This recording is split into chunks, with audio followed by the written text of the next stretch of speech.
Las iglesias denominadas Hospital de Campaña forman parte de un proyecto que el Papa Francisco ha tratado de traducir en una imagen para procurar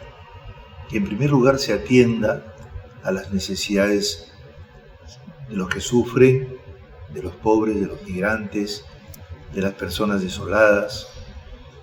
pero que a su vez sean iglesias en el sentido de que no solamente se atiendan como se atiende una obra asistencial, sino que todas las personas que la integran también vayan formando una comunidad que testimonie al mundo las nuevas formas de vivir que se pueden proyectar en este mundo, ayudándose mutuamente, siendo acogidos y acogiendo a otros. De tal manera que cuando se hace una comunidad servidora, que se abre con voluntarios, con personas que tienen diversos tipos de calidades y se encuentran con los necesitados, estos unidos empiezan también a reconocerse, a comprenderse, a compartir y a ser sujetos humanos nuevos, que entonces, independientemente ya, no solamente de sus costumbres, sus tradiciones, inclusive independientemente de la estricta fe que tengan. Pueden ser católicos, pero también pueden ser de otros horizontes religiosos, en donde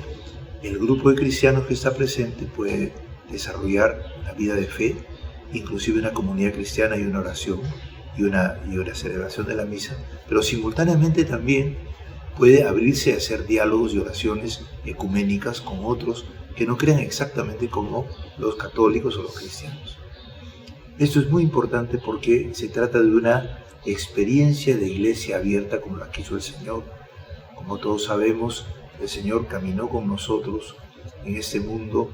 tratando con diversas personas y todos lo seguían y fue reuniéndolos, inclusive entre los propios discípulos había discrepancias y maneras de pensar distintas, inclusive uno que lo traicionó, pero lo que importa es que todos seamos convocados en la mesa del Señor, en apertura a la novedad del encuentro, de la solidaridad y sobre todo del reconocer que en el fondo de todo hay un Dios que nos ama a todos y al cual nosotros